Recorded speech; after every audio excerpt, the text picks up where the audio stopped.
Now, our records show that you come from a town called St. Olaf. You want to tell me about it? Mrs. Dylan, are you all right? It's just that nobody's ever asked before. Ladies and gentlemen, our charity dance marathon is now entering its 7th hour. Let's give our contestants a great big hand.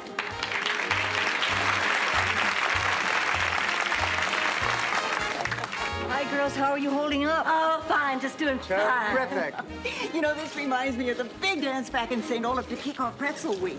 My Uncle Gunther after the great beer nut shortage of 29. Foul, foul! Send a judge over here. This woman is trying to put us to sleep. I haven't been this scared since 1952, when St. Olaf's most active volcano threatened to erupt. Well, luckily, there were some druid priests who were in town for the opening of Stonehenge land. They said they could stop it if they could sacrifice the town's dumbest virgin. I don't know why I raised my hand. It must have just been the excitement of the moment. But they said the only way to prevent the eruption was for me to crawl through their legs up the volcano while they gave me my birthday wax. Well, and you're not going to believe this.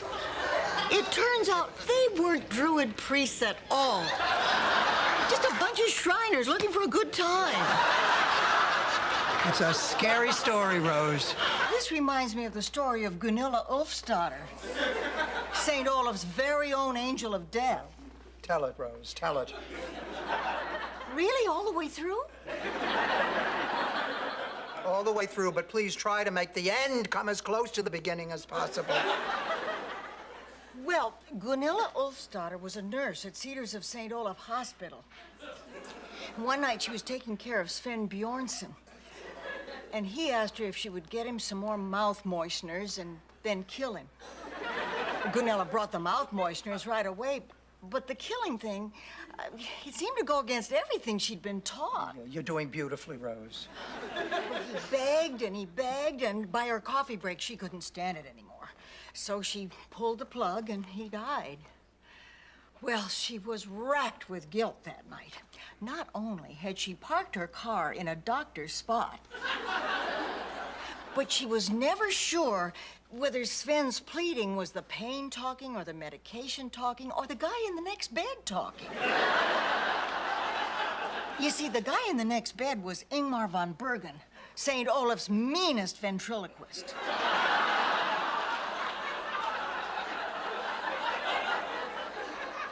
Oh, Rose, honey, are you all right? I was booked.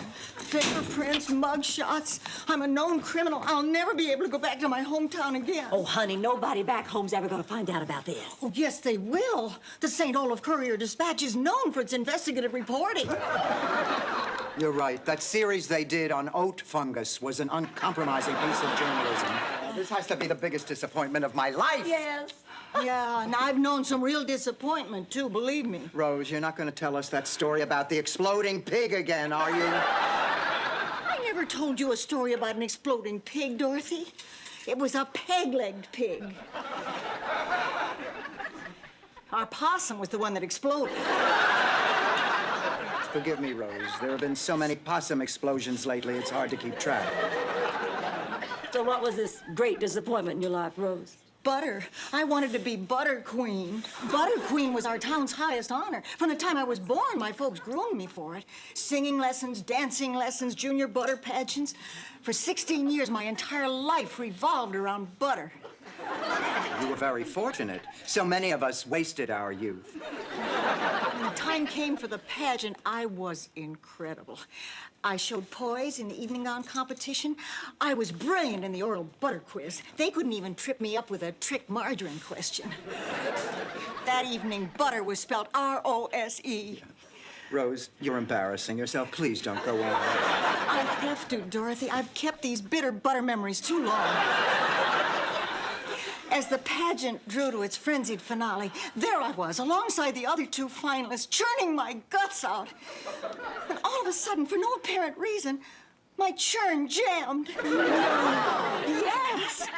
And just like that, it was over. I'd lost. It was the biggest disappointment in my life. It was small consolation to find out years later there had been churn tampering involved. Listen, Dorothy, just a word of caution. I almost lost my Becky when I stuck my nose into her business. Now, believe me, it is not worth it. Blanche is right. The same thing happened to the Vigbotters back in St. Olaf. You see, Gretchen had this thing for Buddy, but Mr. Vigbotter didn't approve. He did his best to keep them apart, but one day he came home early and he found Gretchen and Buddy in, how will I say it, a most indelicate situation. What did he do? Well, he yelled at them to stop, but they wouldn't, so he turned the hose on them. He turned the hose on her? Well, they were in the front yard. Wait a minute, Rose. Buddy and Gretchen weren't people, were they? Of course not. They were dogs. Gretchen was a Dalmatian and Buddy was a Schnauzer. And Mr. Vigbotter wasn't too happy when he ended up with a litter of Schnalmatians.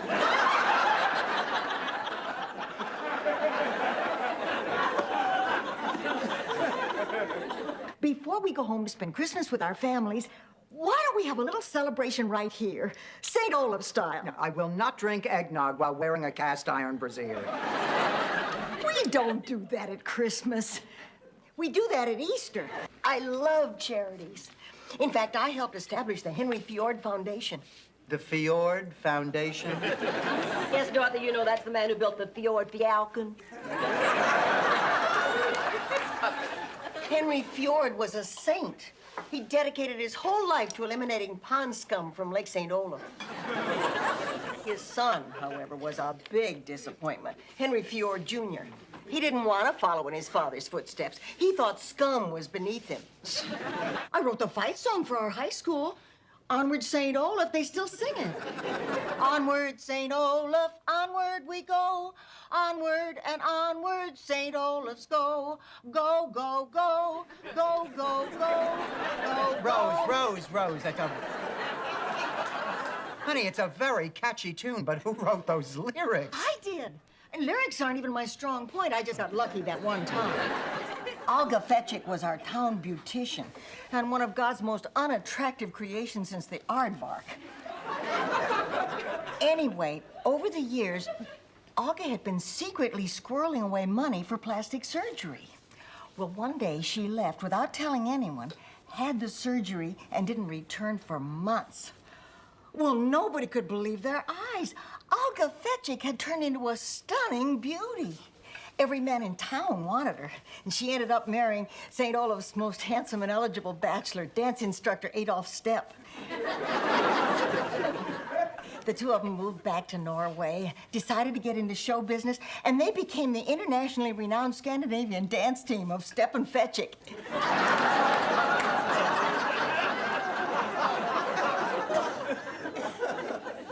Rose, not that I care, but since you've already gone to so much trouble, just how did having plastic surgery ruin Olga's life? Oh, it didn't ruin her life. It almost ruined St. Olaf. I mean, after she left, the town didn't have a professional beautician for years. Women started giving each other home perms. Pretty soon, everybody looked like Art Garfunkel. Husbands stopped sleeping with their wives. The population started to go down. Well, the town would have gone under if Oslo's most famous hairstylist, Vidal Sasbogadottir, hadn't relocated his shop in St. Olaf because of our more favorable tax laws. Now, you see why I don't like plastic surgery? Oh, I just love to welcome people to the neighborhood. In fact, back home, I used to run our town's Wilkenwagen. Oh, boy, was that fun. Whenever a new family would move into St. Olaf, we'd all hop on the tractor and ride out to the new neighbor's farm. 30 or 40 of us carrying vats of smoked fish and big pitchers of freshly squeezed potato juice. While Cousin Dak played getting to know you through the hole in his windpipe. Tell me, Rose, did you ever accompany him through the hole in your head? I remember when I was a little girl back in St. Olaf. There was this old lady who lived up the street. She never smiled. I mean, she always looked angry. The kids said she'd kill anyone who even stepped on her property. We used to call her Mean Old Lady Hickenlooper. Yeah, kids can be pretty cruel. No, that was her name, Mean Old Lady Hickenlooper. She had to change legally because everybody called her that anyway. Then how come your name isn't Big Dummy? Well, there were already 3 other people in town. But that's beside the point. One day, I got up the courage to go up to Mean Old Lady Hickenlooper and ask her why she always frowned. Well, she had been born with no smiling muscles. I pointed out that a frown is just a smile turned upside down. So from then on, whenever I'd go by, she'd stand on her head and wave.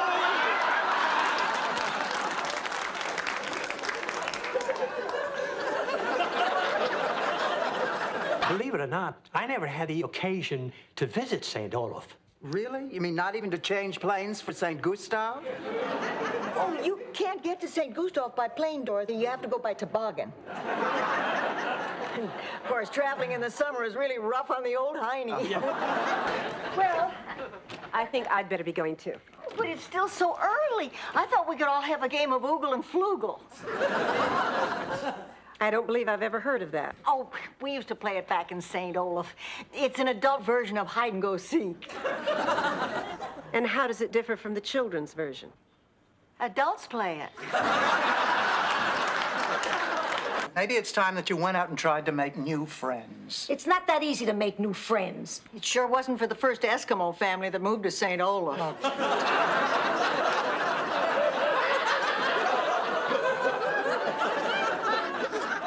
Especially after they sawed a hole and went salmon fishing in the middle of the local ice skating rink.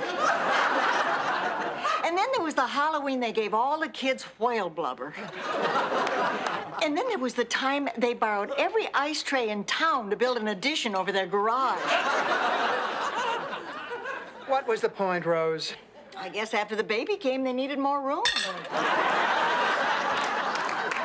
The point of the story, well, gradually they were able to make friends, and they ended up the most popular family in town. But only because they went out and met people. Isn't that right, Rose? No, it was because in the drought of '49, their house melted and kept the town from dehydrating. Are you waiting for the bus to Northern Falls? No, St. Olaf. I've visited there. Lovely little town. Oh, yes, it is. Rolling hills. Charming homes. Yes. Full of idiots. Yes. What? I never saw anything like it. Must be the water. I grew up in St. Olaf, and most of my family still lives there. Oh, no offense, dearie. I didn't say that everyone there was an idiot. It just seemed, though, that per capita they had more than their share.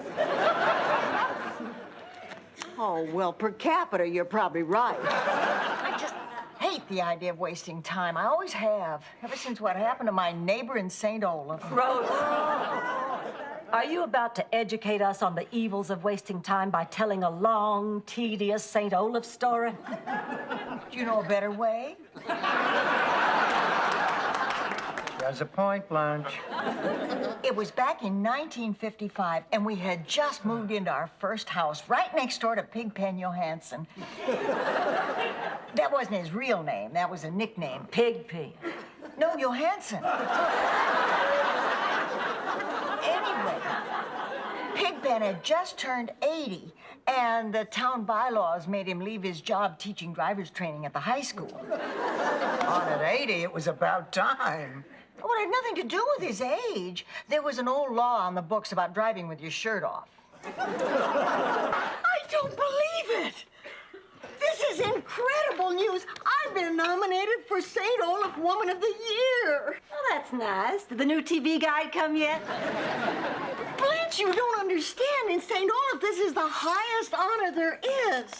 Oh, I never dreamed that someone as unqualified as I am would ever be nominated for anything so important. I guess Dan Quayle really opened the floodgates.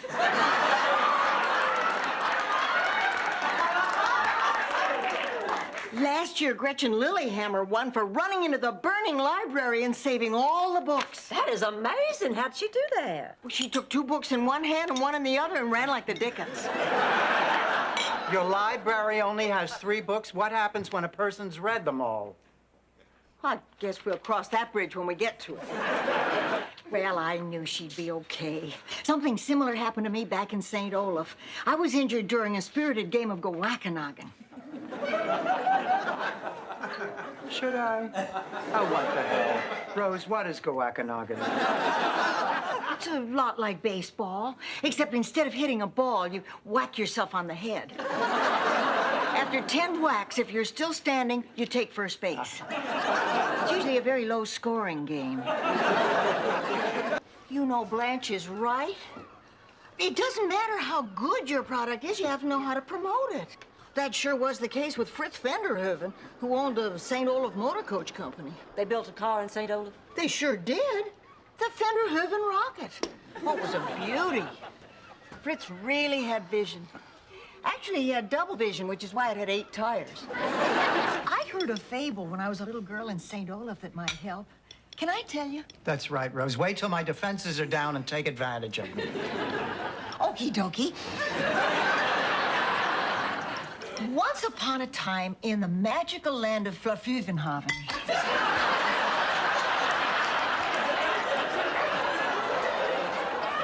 lived Tunder, the mediocre tiger. He was called mediocre because there was nothing special about him. He wasn't talented, he wasn't smart, he wasn't rich, he wasn't handsome, he wasn't good at anything. If he also wore a bad toupee, she could be describing my Stanley. Anyway, it made Tunder's wife miserable that her husband was best known for being mediocre. I understand Marilyn Quayle feels the same way.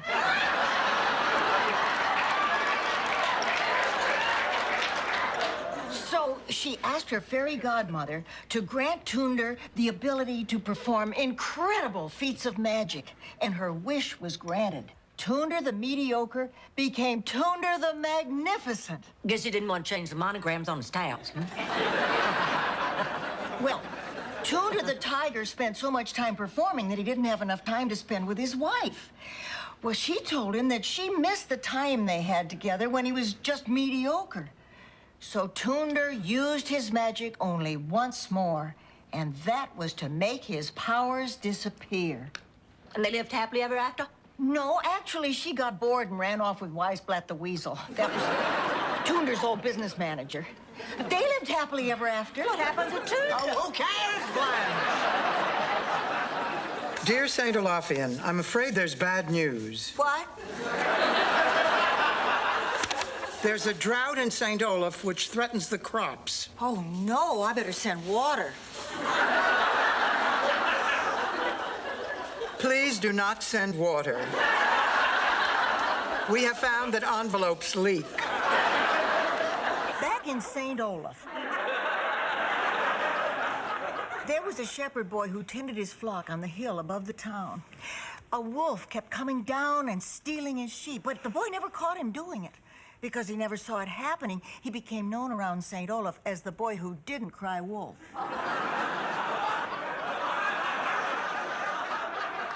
Anyway, one day the townspeople heard the boy on the hill yelling, "Wolf, wolf!" Well, they all figured if the boy never cried wolf when the wolf was there, if he yelled wolf now, it stood to reason the wolf wasn't there. Boy, nothing gets by you people. Damn straight, it was a bear. A huge, ferocious grizzly bear. What happened to the boy? He became known as the boy who cried continuously. Rose, what are those pills for? The doctor prescribed them when I wrenched my back. I didn't know you'd hurt your back. Oh, it's an old farm injury from St. Olaf. Oh, I'll never forget when it happened. It was time to plant the crops, but after 17 years of pulling the plow, poor old Bessie was worn out. Well, why didn't you just get another mule? Well, Bessie wasn't a mule. She was a big fat lady who pulled farm poles for a living. For God's sake! What about tractors? Well, come on, Blanche. If she was too old to pull a plow. How could she ever pull a tractor? There was a time in my life when I wanted to leave St. Olaf. I just didn't feel it was big enough for me. I had my eye on the Great White Way. So I went to St. Gustav, the city that never naps. That first night, I walked around in amazement. They had their own photomat. Of course, it wasn't as large as the photomats you see today. Now, here's the scary part. Suddenly, I realized I was this frightened little girl alone in the big city. It started to rain, and I stood there in the middle of the town square and cried. There I was, drenched. And someone yelled out, "Hey, don't you have enough sense to come in out of the rain?" But then it hit me. When I went home to St. Olaf, I passed on this bit of street smart savvy. The next thing you know, in St. Olaf, the in thing was coming in out of the rain. I was the town celebrity until the phrase, "Watch out for that tractor," caught on. All our children were conceived on special St. Olaf holidays. Adam was conceived on the day of the Princess Pig when they had the pig crowning. And Gunella was conceived on Hay Day. That's the day we St. Olafians celebrate hay. Rose, do you think you could wrap this up before Rebecca goes into labor? Then there was the day of the wheat when everybody came to town dressed as sandwiches. Charlie and I forgot to put cheese between us, and before I knew it, there was Kirsten.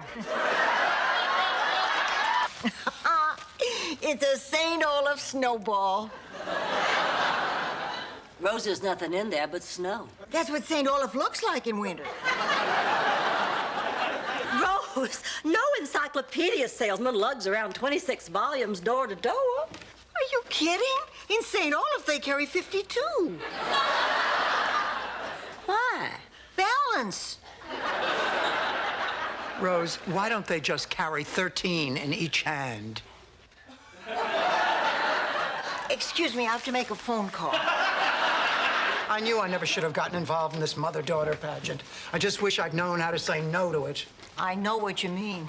I should have said no to the Miss St. Olaf beauty pageant. It was 1951. That was the first year they let humans enter, too.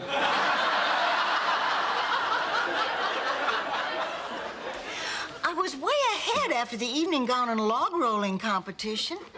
People don't realize how hard it is to roll a log when you're wearing an evening gown. And the shocker is I lost out on the intelligence quiz. Rose, hand me that newspaper. No, you're gonna hit me with it. No, I won't. You promise? I promise.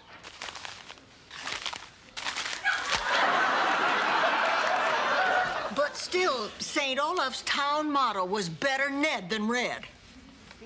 Ned was sort of the town idiot. When, on your days off? I don't get it. They don't seem to have anything in common. I guess it's just like that old saying, you know, opposites attract. Oh, that's very true. Back in St. Olaf, Ollie Knudensprinkle and his wife Bridget were opposites in every way. I mean, he was fat, she was thin. He was neat, she was sloppy. He was tall, she was short. He was cheap, she was extravagant. He was Opposites, we get the picture. Well, anyway, I'll never forget the time they sang at our annual talent show, right after the herring juggling act. You mean to tell me that somebody actually juggled herring? No, it was the herring who did the juggling. Rose, you know all that stuff you sold me, that St. Olaf memorabilia and the things from your childhood? A lifetime of memories. Yeah, that's it. Well, I came across these as I was tossing that junk in the dumpster. That's a St. Olaf war bond. Charlie bought us those in '42. I didn't realize I still had those. Well, now, wait a minute. Are you telling me that St. Olaf printed its own war bonds? Yes. Oh, we were very patriotic. In late '42, we wanted to fund the development of a top-secret weapon that we were sure would end the war. Attack cows.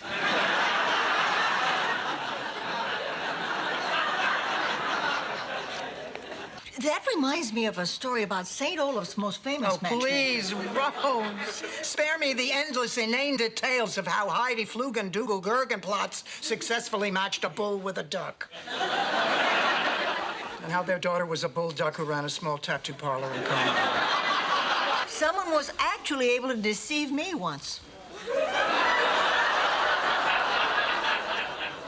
Do tell, Rose. St. Olaf's most famous OBMAG. What's that? Obstetrician magician. The amazing Shapiro. He delivered Bridget. But it was so confusing. I mean, it's a girl. Now it's a dove. Now it's a glass of milk. I don't know how he got her in that deck of cards. But there she was, right after the King of Hearts. Is this your baby?